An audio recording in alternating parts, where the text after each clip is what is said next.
అలాంటి అనుభవం అనేది ఎవరికి ఉండకూడదు అని నేర్చుకున్నాం. బైబిల్ గ్రంథంలో క్లుప్తంగా మరొక 2 విషయాలు నేర్చుకుందాం. మరి 2వ దినవృత్తాంతాల గ్రంథంలో మనం చదువుతున్నప్పుడు 20వ అధ్యాయం, 2వ దినవృత్తాంతాలు 20వ అధ్యాయం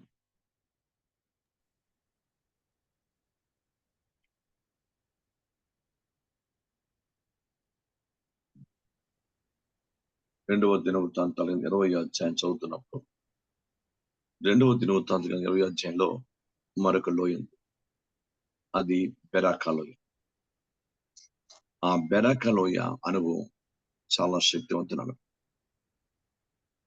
ఇక్కడ దేవుడు కోరుతున్నటువంటి విషయం ఏంటంటే, ఒక ఆత్మీయంగా మనం ఆలోచిస్తే మన స్తుతి ఒక ఆయుధం కావాలి. మన స్తుతి, మన ఆరాధన ఒక ఆయుధం కావాలి. బైబిల్ గ్రంథాన్ని జాగ్రత్తగా పరిశీలిస్తే మా యుద్ధోపకరణములు 2వ కొరింథీ 10వ అధ్యాయం ఉంటుంది అన్నమాట. మా యుద్ధోపకరణలు శత్రు దుర్గంలో పడదోయగలంత శక్తివంతమని అంటాడు పౌలు గారు రాస్తూ. మరి క్రైస్తవుడికి యుద్ధోపకరణాలు ఏంటి అంటే స్తుతి. మన స్తుతి మామూలుగా కంటే అది ఒక ఆయుధంగా మారిపోవాలి. అందుకే మీరు బైబిల్ గ్రంథంలో ఇక్కడ యెహోషాపాతు సడన్ గా 3 రకాల సైన్యాన్ని అతని మీద దండెత్తినప్పుడు, 3 రకాల సైన్యం అతని మీద దండెత్తినప్పుడు అతనికి ఏం చేయాలో తోచలేదు. వెంటనే ప్రభు పాదాల దగ్గర మనసు నిలుపుకొని ఆయన ఉపవాసాన్ని చాటించి ముందు ప్రార్థన చేయించాడు. అప్పుడు ఈ ప్రార్థన ఒక శక్తివంతమైనటువంటి ఆయుధంగా దేవుని పాదాల దగ్గరికి వెళ్ళి, శక్తివంతమైన ధూపంగా దేవుని సన్నిధికి వెళ్ళి, యెహెజ్కేలు మీదకి పరిశుద్ధాత్మ దేవుడు దిగి యెహెజ్కేలు ద్వారా ప్రవచనం చెప్పించాడు. ఏంటంటే చాలా శక్తివంతమైన మాట అక్కడ రాస్తాడు. ఏమంటే యెహోవా ఆత్మ, నేను 15వ వచనం చదువుతున్నాను చూడండి. 15వ వచనం చూడండి. యూదా 20వ అధ్యాయం 2వ దినవృత్తాంతాలు 20వ అధ్యాయం 15. యూదావారులారా, యెరూషలేము కాపురస్తులారా, యెహోషాపాతు రాజా, మీరందరూ ఆలకించుడి. యెహోవా సెలవిచ్చినదేమనగా, ఈ గొప్ప సైన్యమునకు మీరు భయపడకుడి, జడయకుడి.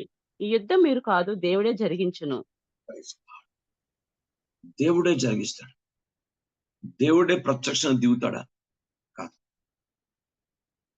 దేవుడు ప్రత్యక్షం దిగడు. అక్కడ మనుషులు పెడతాడు. ఆ మనుషులు ఎవరు? మన్యవాసులు. మన్యవాసులు ఎవరు?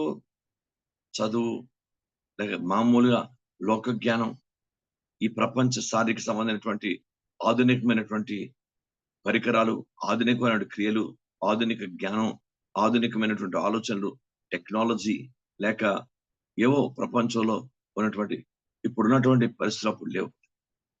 చూసారా? వీళ్ళెవరు?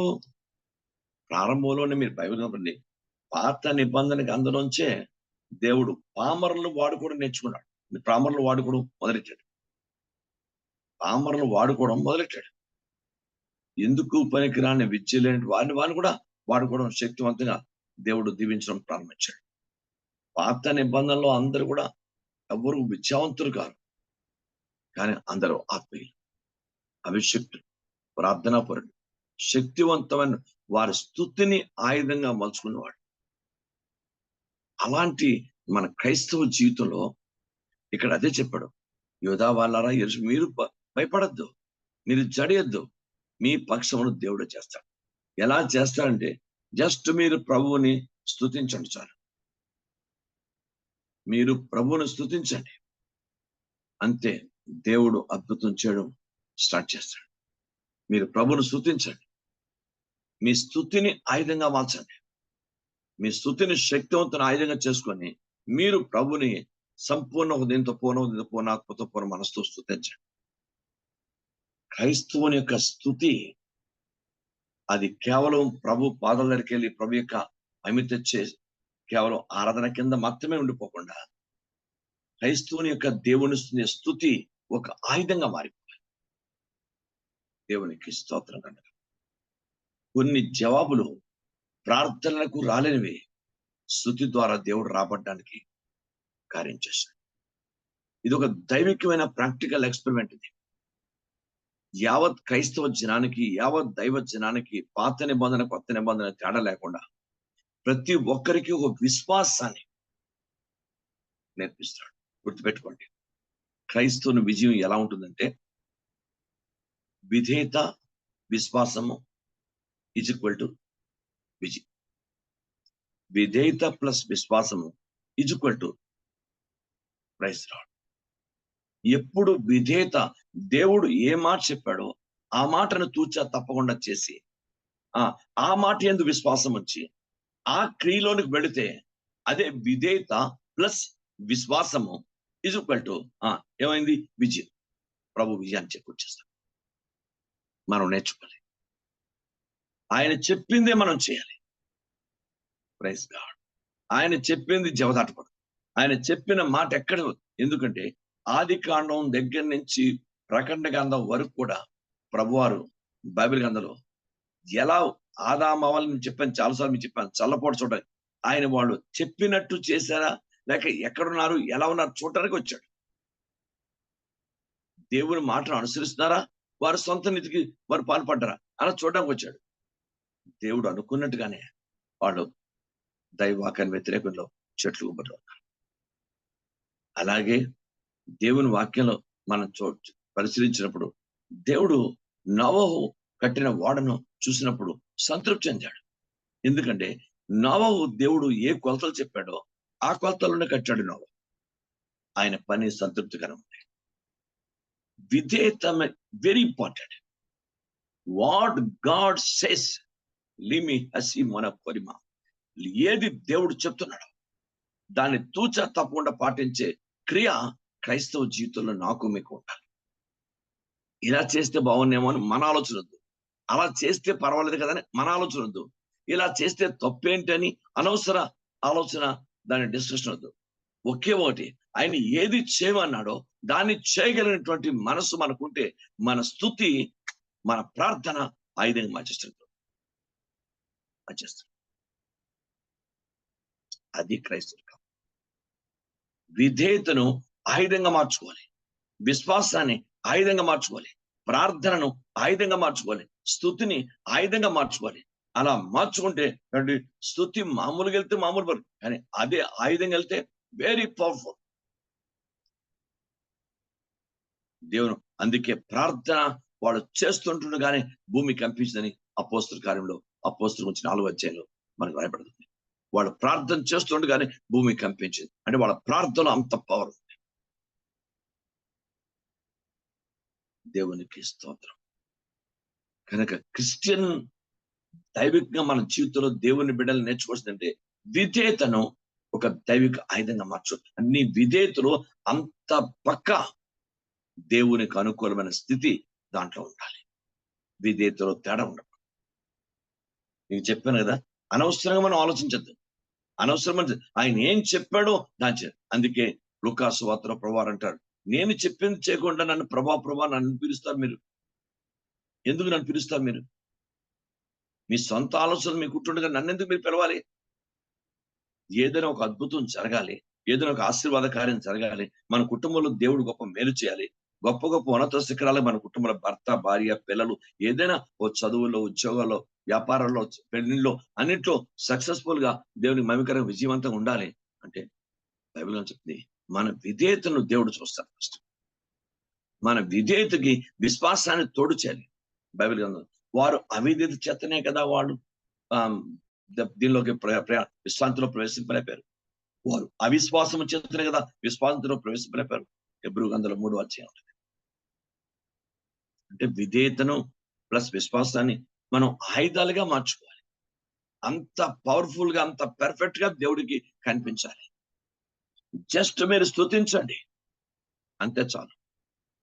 ఆయన ఎవరిని పెడతాడో, ఎలా యుద్ధాన్ని చేపిస్తాడో, రేపు యెహోవా మీ పక్షమున ఆయన యుద్ధము చేయను, ఆయన దాటి దిగడో. ఆయన ఫీల్డ్ లో వెంటనే దగ్గర రాడు, ఆయన చేపిస్తాడు. ఎందుకంటే ఆయన శక్తిమంతుడు, చేయగలడు. యుద్ధము యెహోవాదే. Glory to the name of Jesus. కనుక దేవుని గంధంలో ఉన్నది మన విధేయతలో పరిమాణం చాలకపోతే శక్తి చాలదు. విధేయతలో శక్తి, విధేయతలో అంటే పరిమాణం చాలు. ఏదో చిన్న విధేయత, ఇంత విధేయత కాదు. ఆ విధేయతలో సరైన పరిమాణం ఉంటేనే అది ఆయుధంగా మారుతుంది. దేవునికి స్తోత్రం కలుగుగాక. Glory to the name of Jesus. కనుక బైబిల్ గ్రంథంలో దేవుని పాదర, అందుకే యవనస్తుల్ని యవన కాలంలో ఆయన ఏం చెప్పాడు? తన అంబుల పొదిలో ఒక బలమైన బాణాలు. పిల్లలు, యవనస్తులు దేవుని చేతిలో బలమైన బాణాలు. ఎలాగా? వాళ్ళు దేవుని చేతిలో ఉంటేనే ఆయుధంగా మారతారు. వాళ్ళ దేవుని చేతులు లేకుండా సాతాన్ చేతుల్లో, లోకల చేతుల్లో వారు స్వయిష్టాన, స్వనీతి, సుబుద్ధి, స్వచిత్త సంబంధమైన జీవితంలో ఉంటే వాళ్ళ ఆయుధంగా మారరు. ఆశీర్వాదాన్ని పోగొట్టుకునే వారికి ఉంటారు. కనుక ఎవరు ఆయన చెయ్యిని దాటిపోవడానికి లేదు. మహోన్నతిని చాటున ఉంటేనే అప్పుడు సర్వశక్తి నీడను విశ్రమిస్తాం. మహోన్నతిని చాటు లేకుండా ఆ విశ్రాంతి ఆ నీడ దొరకదు. మహోన్నతిని చేతిలో ఉంటేనే బలమైన ఆయుధంగా ఉంటాం. మహోన్నతిని చేయి దాటిపోవనుకోండి, ఇంకా ఆయుధంగా ఉండవు. ఆయుధానికి శక్తి చాలదు. కనుక దేవుని బిడ్డలు ఇక్కడ భక్తుడు యెహోషాపాతు రాజు తన జీవితంలో నిజం వెంటనే ప్రభు దగ్గర ముందు ప్రార్థన దగ్గరికి వెళ్ళిపోయాడు. ఆయన ఆశ్రయించడానికి వెళ్ళిపోయాడు. శక్తి చాలదుమే ఎదిరించడానికి. అందుకే దేవుడు అతన్ని దైవికంగా ముందు ప్రార్థన గొప్ప అద్భుతం. ఎందుకు? ప్రార్థన దేవుని దగ్గరికి వెళ్ళి కార్యాన్ని తీసుకొచ్చింది. ఎలా అంటే పరిశుద్ధాత్మ దేవుడు డైరెక్ట్ గానే యెహెజ్కేలు మీదకి వచ్చేసాడు.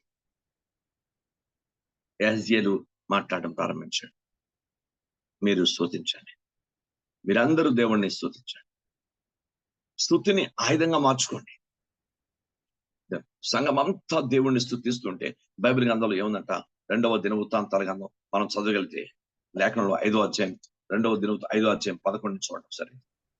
2వ దినవృత్తం 5వ అధ్యాయం. యాజకులు పరిశుద్ధ స్థలం నుండి బయలుదేరి వచ్చినప్పుడు అచ్చట కూడిన యాజకులందరూ తమ వంతులు చూడకుండా తమను తాము ప్రతిష్ఠించుకొనిరి. ఆషాపు, హేమాను, యెదుతూనుల సంబంధమైన వారును వారి కుమారులను, సహోదరులకును సంబంధికులకు పాఠకులైన లేవీయులందరూ సన్నపు నారవస్త్రం ధరించుకొని తాళములను, తమ్ములను, సితాలను చేత పట్టుకొని బలిపీఠమునకు తూర్పు తట్టును నిలిచిరి. వారితో కూడా బూరల ఊదు యాజకులు 120 మంది నిలిచిరి. బూరల ఊదు వారును పాఠకులను ఏకస్వరముతో యెహోవాకు కృతజ్ఞతాస్తుతులు చెల్లించుచు గానము చేయగా యాజకులు పరిశుద్ధ స్థలం నుండి బయలువెళ్లి ఆ బూరలతోనూ, తాళములతోనూ, వాద్యములతోనూ కలిసి స్వరమెత్తి యెహోవా దయాళుడు, ఆయన కృప నిరంతరం ఉండును స్తోత్రము చేసిరి. అప్పుడు ఒక మేఘము యెహోవా మందిరం నిండా నిండెను.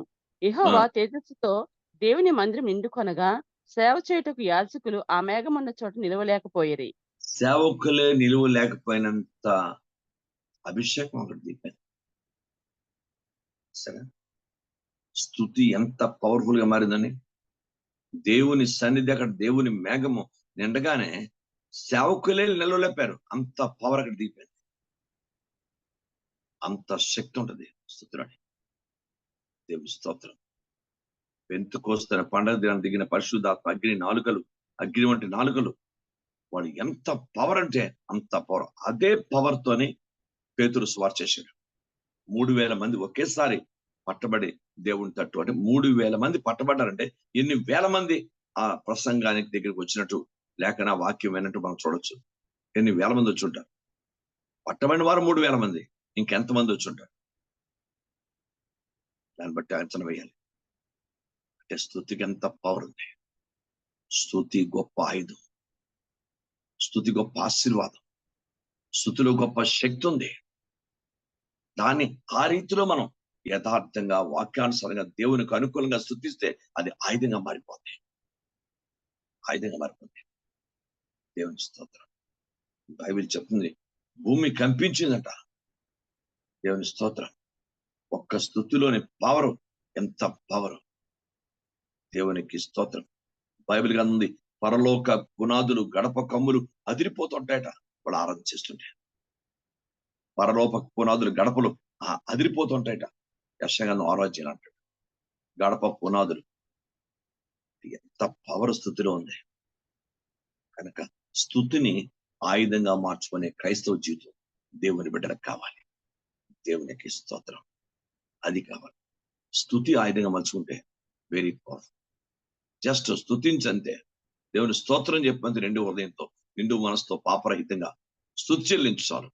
పవర్ దిగిపోద్ది, శత్రువులు తుల్లిపోతారు. దేవుని స్తోత్రం. హల్లెలూయా. దేవుని పాదాల దగ్గర నేర్చుకుందాం.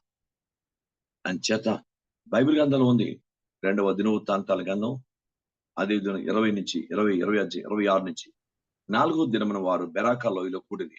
అక్కడ వారు యెహోవాకు కృతజ్ఞతాస్తుతులు చెల్లించినందున నేటి వరకు ఆ చోటికి బెరాకా లోయ అని పేరు. దాని అర్థం ఏంటి? స్తుతి లేక ఆశీర్వాదపు లోయ. Praise the lord. ఆశీర్వాదపు లోయ. కింద ఫుట్ అంటాడు, స్తుతి లేక ఆశీర్వాదపు లోయ. సరే, అంటే క్రైస్తవులు ఆశీర్వాద లోయ అనుభవాలకు వెళ్ళాలి. స్తుతిని ఆయుధంగా చేసుకునే దైవిక అనుభవంలోకి వెళ్ళిపోవాలి. అది దేవుడి కోరిక. ప్రభా, అలాంటి కృప మాకు అందరికీ దయచేయండి. దేవుని వాక్యానుసారంగా మనం అలాంటి దేవుని వాక్యానుసారం ఎంత గొప్పది. మన జ్ఞానాన్ని ఆధారం చేసుకోవద్దు, మన నోటిని ఆధారం చేసుకోవద్దు, మనకున్నటువంటి ధైర్యాన్ని ఆధారం చేసుకోవద్దు, మనకున్న శారీరకమైన వాటిని ఆధారం చేసుకోవద్దు. కానీ దేవుణ్ణి స్తుతించే స్తుతిని ఆయుధంగా మలుచుకుంటే అదే గొప్ప విజయాన్ని చేస్తుంది. అందుకే విధేయత, ఆయన ఏం చెప్పాడో దాన్ని చేసేది. ఆ విధేయతలోనే విశ్వాసం ఉంటుంది. తప్పకుండా దేవుడు చూపిన దానికి గొప్ప విశ్వాసం, కార్యం చేయగలడు. దావీదు అదే అన్నాడు, దేవుడు నాకు అప్పగిస్తున్నాడు. గొలియాతుతో చెప్పాడు. దేవుడు ఏం చెప్పాడో దావీదు చేసినప్పుడు విధేయతలోంచి విశ్వాసం వెళ్ళింది. విశ్వాసం చెప్తాడు మాట, నేను నాకు దేవుడు అప్పగిస్తాడు. యుద్ధము యెహోవాదని చెప్పాడు, అంతే. నిజంగానే చెప్పినట్టునే అప్పగించాడు. గ్రహిస్తానే విధేయత ప్లస్ విశ్వాసం ఈజ్ ఈక్వల్ టు విజయం. కనుక గొప్ప విజయాన్ని మనం చవి చూసేయాలి.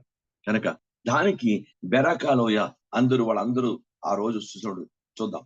ఈలాగున యెహోవా వారి శత్రుల మీద వారికి జయము అనుగ్రహించి వారిని సంతోషపరచను గనుక యెరూషలేమునకు ఉత్సవంతో మరలవలని యూదా వారును యెరూషలేము వారును వారందరూ ముందు యెహోషాపాతులను సాగి వెళ్ళింది.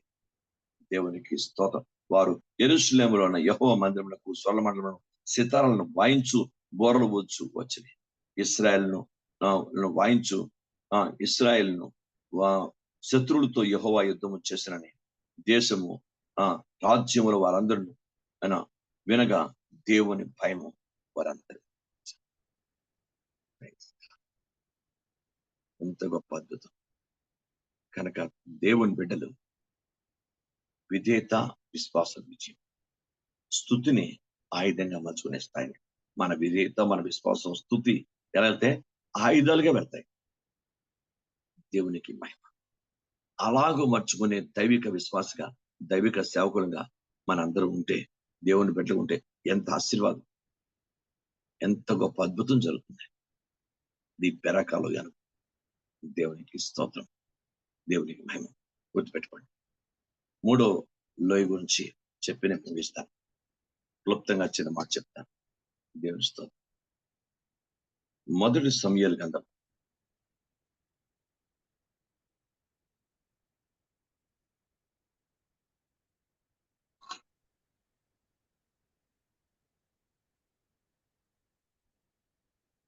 17వ అధ్యాయం 19వ వచనం. సౌలును వారును ఇశ్రాయేలందరును ఏలా లోయలో ఫిలిష్తీయులు యుద్ధము చేయుచుండగా, ఏలా లోయ. 3వది ఏలా లోయ. ఏలా లోయ అనుభవం ఏంటి ఇక్కడ చూద్దాం. సౌలు దగ్గర ఈ దావీదు యుద్ధం జరుగుతున్నప్పుడు తన అన్నదమ్ములకి రొట్టెలోకి తీసుకొని బయలుదేరి వెళ్తాడు. అన్నయ్యలు అన్నయ్యలే కదా. వెళ్తాడు. వెళ్ళేసరికి అక్కడ ఏం జరుగుతుందో ఏంటో ఉత్సాహం చూడాలి. ఆ యుద్ధం ఏంటో చూడాలి, ఆ పరిస్థితిని చూడాలి, ఒక ఆలోచన. వెళ్ళాడు. మరి అందరూ ఆ యుద్ధం, భయంకరమైన యుద్ధం జరుగుతోందట. ఎవరి మట్టి వాళ్ళు చాలా భయంకరంగా యుద్ధం చేస్తారు. క్రైస్తవుడు అక్కడ ఏంటి ఇక్కడ పరిస్థితి అని కనుక్కుంటాడు మళ్ళీ. ఆ ఫిలిష్తీయుడైన గొలియాతు ఏంటి, అక్కడ పరిస్థితి ఏంటి, ఎవరు ఏంటి, ఏంటి ఈ యుద్ధం తలగసి మొత్తం అంతా వాకప్ చేస్తాడు.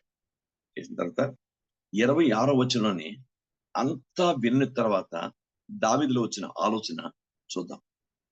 దావీదు దావీదు ఆ, దావీదు జీవముగల దేవుని సైన్యములను తిరస్కరించుటకు ఈ సున్నతి లేని ఫిలిష్తీయుడు ఎంతటి వాడు, వాని ఆ, చంపి ఇశ్రాయేలు నుండి ఈ నింద తొలగించిన వానికి బహుమతి ఏమని తన యొద్ద నిలిచిన వారిని అడగగా, అది జనులు బైబిల్ అంశం.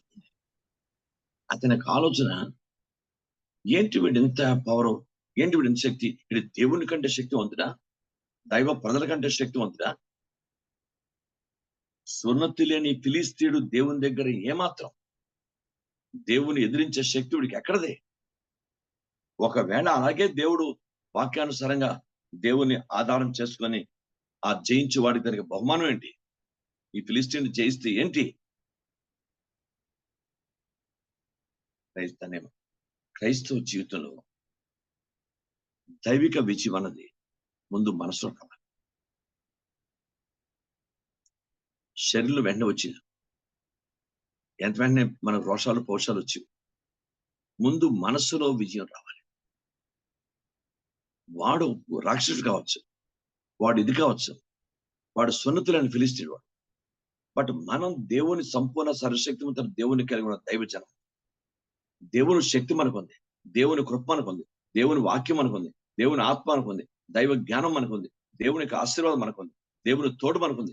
ఇన్ని ఆయుధాలు మనకుంటుండగా, ఇంత ఉన్నతమైనటువంటి సపోర్ట్ మనకుంటుండగా, వాడు ఏమాత్రం మన సర్వశక్తి దేవుని తిరస్కరించడానికి?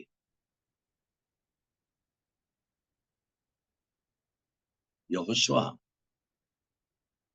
జనులను పంపించినప్పుడు, మోషే ఇశ్రాయేలు పంపించినప్పుడు జనుల్ని గ్రూపులుగా పంపించాడు, వేగుల వారిగా వెళ్ళి ఆ దేశాన్ని వెళ్ళి చూసిరండి అంటే, ముందు మనస్సులోనే కొంతమంది అధైర్యపడిపోయి, వాళ్ళు నెఫీలు, వాళ్ళు చాలా బలవంతులు, వాళ్ళ దగ్గర మనం ఎందుకు పనిచేయం, వాళ్ళు ఆజానుబాహులు, వాళ్ళు మనం చంపేస్తారు అనుకుంటాడు.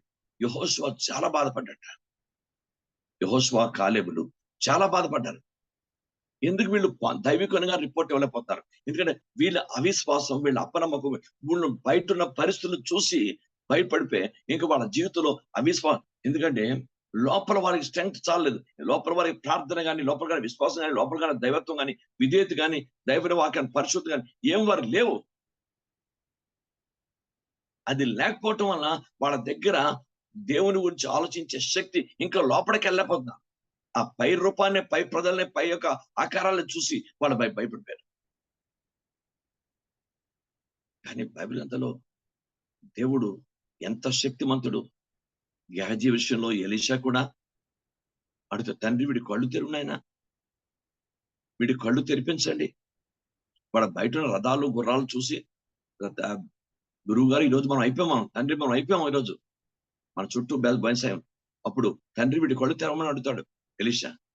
అప్పుడు గెహజీ కళ్ళు తెరబడితే అగ్ని గుర్రాలు, అగ్ని రథాలు చూశాడు.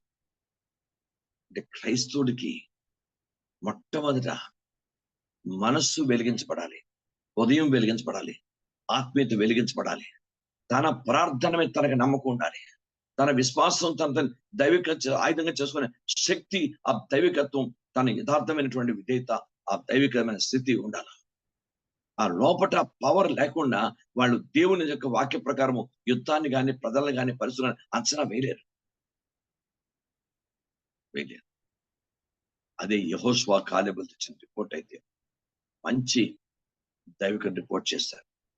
ఏం భయపడద్దు, వాళ్ళ దగ్గర కంటే మన దగ్గర ఉన్న శక్తి, సైన్యం గొప్పదే. దేవునికి స్తోత్రం. బైబిల్ గ్రంథంలో ఉన్నది. నిఫిల్ అంటే ఇప్పుడు వరకు కాదు, ఆది కాండంలోనే, ప్రారంభంలోనే ఉన్నారు. వాడు బలవంతులు కావచ్చు, కానీ వీళ్ళు తెచ్చే రిపోర్ట్ ఏంటంటే ముందు ప్రజల హృదయాలను కరుగు చేసి వాళ్ళని భయపెట్టేస్తుంది. కానీ యెహోషువ కాలేబు మంచి రిపోర్ట్ తీసుకొచ్చి, మంచి మాట తీసుకొచ్చి, ఏం భయపడకండి, తప్పకుండా మనం చేయిస్తాం అని వాళ్ళు ధైర్యపరిచారు. ఎందుకు ఇక్కడ బైబిల్ దావీదు ముందు మనస్సులోనే విజయం ఒక్కనిచ్చాడు. అసలు చిన్నవాడు వీడు, మా ఆలోచిస్తే చిన్నవాడు, లోపలికి యుద్ధంలోకి వెళ్తే భయంకరంగా యుద్ధం జరుగుతుంది. ఈయన మనసులోనే ఆలోచించాడు, సర్వశక్తుల దేవుణ్ణి, జీవము గల దేవుణ్ణి తిరస్కరించుకు ఈ సున్నతులని ఫిలిష్తుడు ఏమాతవాడు, ఏ పాటివాడు ఆలోచించాడు. దేవుని స్తోత్రం. బైబిల్ గ్రంథంలో ఉంది. ఈ ఫిలిస్తీ చూడండి 32 వచనం. ఈ ఫిలిస్తీని బట్టి ఎవరి మనసును కొంగు నిమిత్తం లేదు, మీ దాసుడు నేను వారితో పోట్లాడుదని దావీదు సౌలుతో అనగా, చిన్నవాడు అంటున్నాడు సౌలు, ఈ ఫిలిస్తీని ఎదుర్కొని వారితో పోట్లాడి నీకు బలం చాలు, నీవు బాలుడు. వాడు బాల్యం నుండి యుద్ధాభ్యాసం చేసిన వాడిని దావీదు. అందుకు దావీదు సౌలుతో ఇట్లను, మీ దాసునైనా నేను నా తండ్రి యొక్క గొర్రెలను కాయుచుండా సింహమును ఎలుగుబంటి వచ్చి మందలో నుండి ఒక గొర్రె పిల్లని ఎత్తుకొని పోచుండగా నేను దాన్ని తరిమి చంపి దాని నోటి నుండి ఆ గొర్రెలను విడిపించింది. అది నా మీదకి రాగా దాని గడ్డం పట్టుకొని దాన్ని కొట్టి చంపితేనే మీ దాసుని నేను ఆ సింహముని ఎలుగుబంటి చంపితేనే జీవము గల దేవుని సైన్యములను తిరస్కరించిన ఈ సున్నతులను ఫిలిష్తీయుడు వాటిలో ఒకటి వల్లే అగుదునని. అంటే ఏమైంది? మనస్సులో విజయాన్ని ఒక్కనించాడు, దైవిక విధేయతను తీసుకున్నాడు, విశ్వాసాన్ని పెంపారింపు చేసుకున్నాడు. ఇంకా అంతే, సిద్ధపడిపోయాడు, ఏం పనులు వెళ్తాను. దానికి ఒక దైవికమైన స్త్రీ ఆయుధాన్ని ఎక్కడ తీసుకున్నాడు గుర్తుపెట్టుకోండి. ఆయుధాన్ని ఎక్కడ తీసుకున్నాడు? సౌలు దగ్గర తీసుకోలేదు, అంటే మనుషుల దగ్గర తీసుకోలేదు. ఆయుధాన్ని మనుషుల దగ్గర సౌలు యొక్క రాజు యొక్క సైనిక వస్త్రాన్ని ధరింపచేస్తారు. అతడు నాకు ఇవన్నీ అలవాట్లో లేదు, ఇవన్నీ తీసిపడేవాడు. ఎక్కడి నుంచి తీసుకున్నాడు? యాలా లోయలోకి వెళ్ళాడు. యాలా లోయలోకి వెళ్ళాడు. వెళ్ళి నున్నటి రాళ్లను, బైబిల్ గ్రంథం ఉంది, ఏరుకున్నాడని రాయబడింది. జాగ్రత్తగా గమనించాలి, ఏరుకున్నాడు. క్రైస్తవుడు దేవుని వాక్యం చాలా గొప్పది. చూడండి, చూద్దాం లేఖనంలో 40వ వచనం.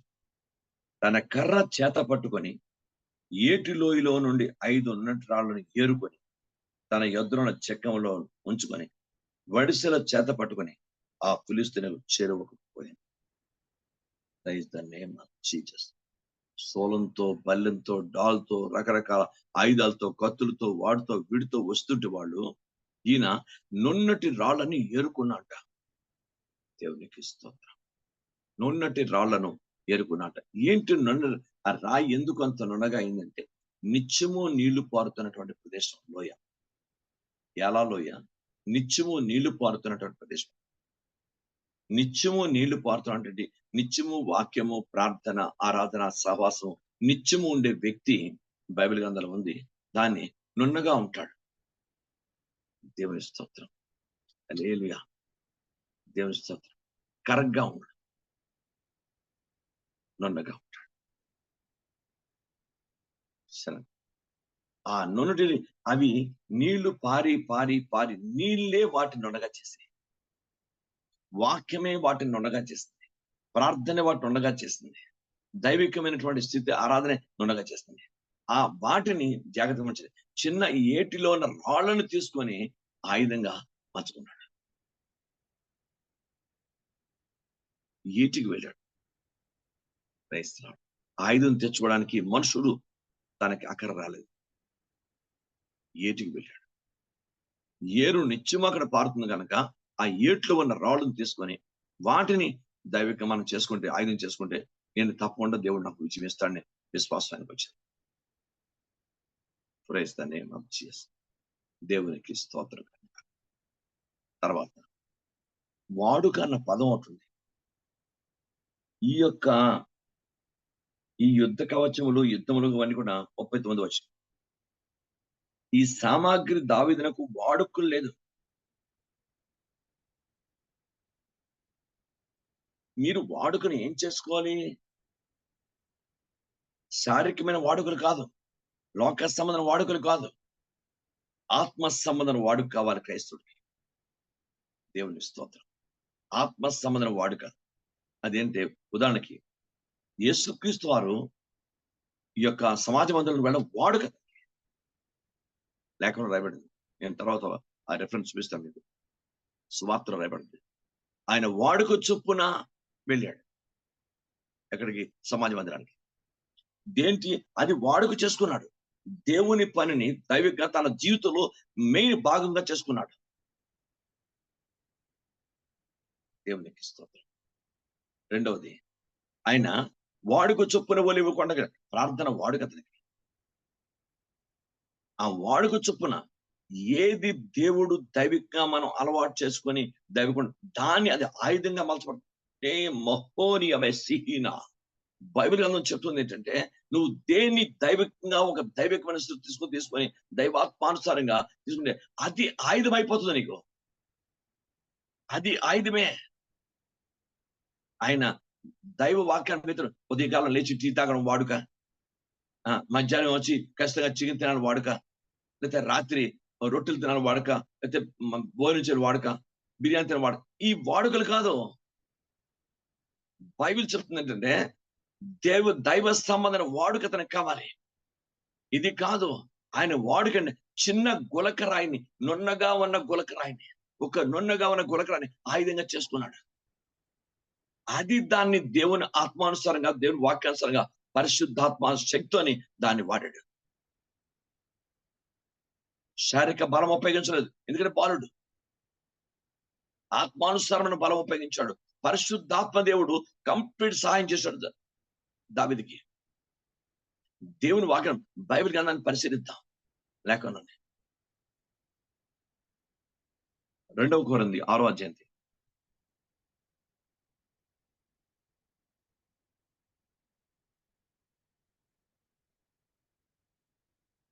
7వ వచనం చూడండి.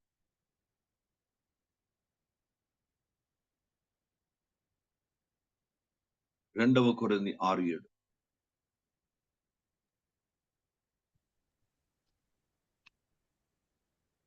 సత్యవాక్యము చెప్పుట వలన ఆ, సత్యవాక్యము చెప్పుట వలన దేవుని బలము వలన కుడి ఎడమ నీతి ఆయుధములు కలిగి అది ఘనత వలన నీతి ఆయుధములు కలిగి నీతినే ఆయుధంగా చేశాడు. బైబిల్ గ్రంథంలో ఉంది.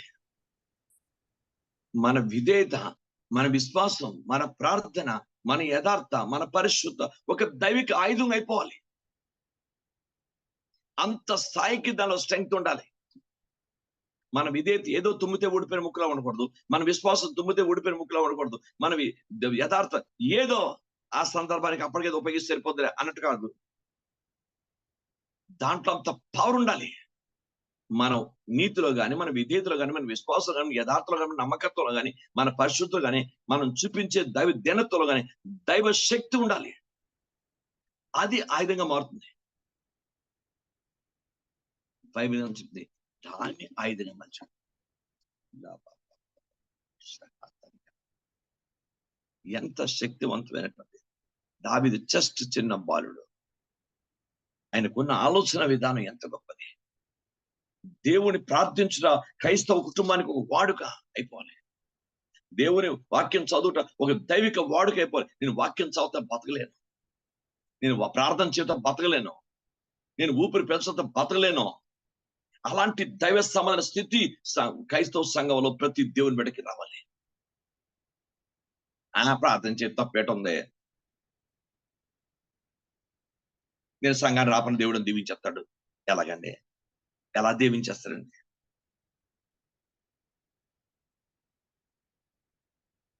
అలాంటి దైవాకాన్ని వ్యతిరేక సాక్ష్యం చెప్పండి. బైబిల్ గ్రంథంలో ఉంది. మన దైవిక వాడుకలను కూడా దేవుడు చూస్తాడు. మన దైవిక వాడుకను దేవుడు చూస్తాడు. యేసు ప్రభు దేవుని కుమారుడే ప్రార్థన చేయడం ఒక వాడుక పెట్టుకున్నాడు. వాక్యం చెప్పడం ఒక వాడుక పెట్టుకున్నాడు. లేఖనాలు ఉన్నది. దేవుని స్తోత్రం. ఆయన వాడికి చెప్పిన ఒలీవల కొండకి 21 అధ్యాయం 22వ అధ్యాయం ఉంటుంది. ప్రార్థన అది ఒక దైవిక వాడుకైపోవాలి లోపల. అంత మన శరీరంలో మన ఆత్మలో ఒక దైవిక భాగం అయిపోవాలి. అప్పుడు ప్రార్థన ఎంత పవర్, ఎంత శక్తి. సార్ ఇక్కడ ఈయన ఉపయోగించింది ఏంటంటే దైవ సంబంధమైన నీతిని, దైవ సంబంధ విధేయతను, దేవుని శక్తిని ఎంత అంచగా వేసుకున్నట్టు అండి.